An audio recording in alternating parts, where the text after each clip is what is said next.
Mwifurije kugira ibihe byiza nshuti bakunzi ba Initalk Rwanda, mwabana natwe mu biganiro dukora umunsi ku munsi bigaruka ku makuru na documentary mu ngeri ziba zigiye zitandukanye, haba mu myidagaduro, siporo, politike ndetse n'andi makuru aba ari kugenda agarurwaho cyane muri society.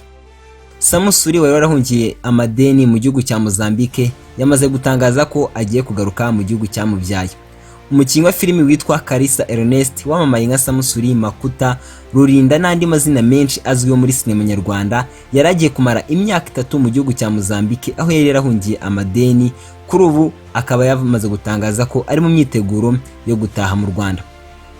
Samusuri yasobanuye ko ku itariki ya 12 Gashyantare 2026 azataha mu Rwanda mu gihe yari amaze imyaka 3 i Maputo mu gihugu cya Mozambique. Samusuri mu kiganiro yagiranye na Ukweli Times dukesha iyi nkuru yasobanuye ko impamvu zose zatumye ahunga zarangiye. Mu magambo ye Samusuri cyangwa se Kalisa Ernest akaba yagize ati: ibibazo by'amadeni n'igifungo gisubitse nakatiwe n'urukiko byararangiye, nzataha nkomeza umwuga wanjye wo gukina filime. Samusuri kandi yabajijwe ku kijyanye n'icyo yungukiye muri Mozambique, yasubije ko yize neza umuntu kandi ko hari byinshi yahungukiye. Samusuri yahungiye mu gihugu cya Mozambique mu mwaka wa 2023 akimenya ko wamugurije amafaranga yakoresheje muri Makuta 2019 yamujyanye mu rukiko ndetse yagombaga gutabwa muri yombi agafungwa. Samusuri kumenya ko ibyo byamurangiranye yagurishije ibyo yari afite byose, ubundi abona itike imwerekeza i Maputo mu gihugu cya Mozambique ku buryo yagiye mu buryo butunguranye. Nyuma yaho uwitwa Mutoni Olive yari yarahaye isheki itazigamiye yamujyanye mu rukiko, maze urubanza rwe ruba ku itariki ya 22 Ukuboza mu mwaka wa 2023 ndetse urukiko rw'ibanze rwa Nyarugenge rusoma umwanzuro warwo.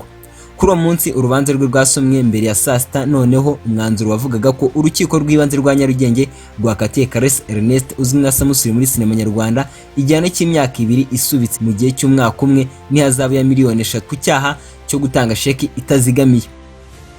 Samusuri avuga ko yagobotswe n'inshuti ze zikamufasha kwishyura ayo mafaranga. Uwitwa Niyonizera Judith uzwi mu myidagaduro ni nawe wagobotse Samusuri kugira ngo abashe kwishyura Mutoni amafaranga yari amurimo, ndetse nyuma y'uko Mutoni yishyuwe ahita yandikira urukiko arumenyesha ko yamaze kwishyurwa.